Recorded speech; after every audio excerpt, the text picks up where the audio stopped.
Today, the Supreme Court upheld a federal law prohibiting domestic abusers from owning firearms. This is the second ruling in as many weeks that has many on the left breathing the very smallest sigh of relief.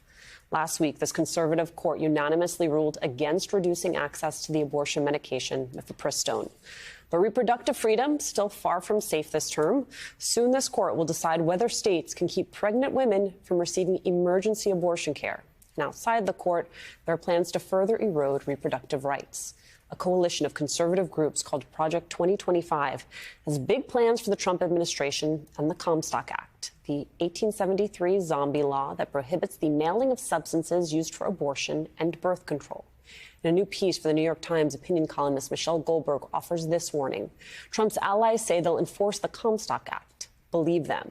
To put a finer point on it, she quotes Jonathan F. Mitchell, the architect of a Texas abortion ban, who said, "We don't need a federal abortion ban when we have Comstock on the books." Joining me now, Michelle Goldberg, opinion columnist for the New York Times and author of this new piece. Michelle, you argue that Comstock should be a household name, which made me laugh because I feel like such a policy wonk every time. You're like, that isn't it? Comstock, of course. But how do you explain it to someone who's not following this day to day? Well, I would say a couple of things. I mean, first of all, maybe the one silver lining of the Arizona kind of briefly bringing back this Victorian era abortion ban is that people at least now know that that's a possibility, even though it was shocking. And it's a similar sort of thing, right? Comstock is this law from 1873, a law by this notoriously prudish anti-vice crusader who kind of took pride on hounding people to their deaths in some cases and imprisoning people, burning books, going after some of the great works of literature. But I think it was never repealed. People had just assumed that it was kind of a dead letter. It was made moot by a series of Supreme Court decisions on free speech, on birth control, and then most recently on abortion. But when Roe versus Wade was overturned, you started hearing from anti-abortion activists, this is still on the books. The mifepristone ruling that you mentioned, I mean, that originally part of the federal judge who originally tried to say that the FDA had to rescind its approval of mifepristone cited the fact that the Comstock Act was still in the books. The Supreme Court made that ruling on standing grounds, so they could still hear another case like this if they decide that the people have standing to bring the suit.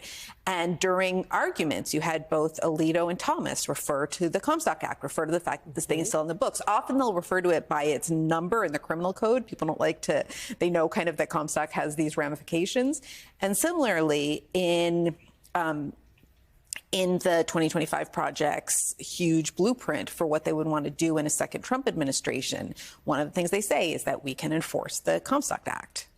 It strikes me that here you are sort of like waving your hands feverishly, being like, please, everyone, pay attention to what is happening with the Comstock Act. At the same time, you're reminding us that there are a lot of folks who are missing the bigger contours of what has happened here. You write about the New York Times poll released last month. 70% of people polled blame Joe Biden for the repeal of Roe since the ruling happened during his pregnancy. I mean, presidency. what do you make of that?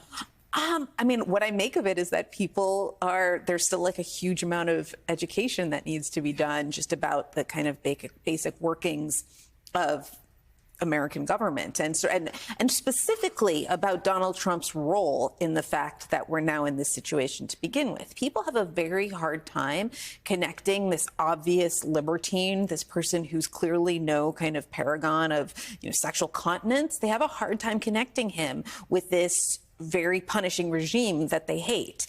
And so even though he's clearly the one who did it, he's taking credit for it, there's a direct connection, it's just an argument that Democrats need to make again and again and again, which is why I think that they need to talk about the Comstock Act and make it clear to people that this is something that could very well come their way, even if they live in a state that protects abortion rights in a second Trump term. Which is some of what you're seeing from Democrats in the Senate.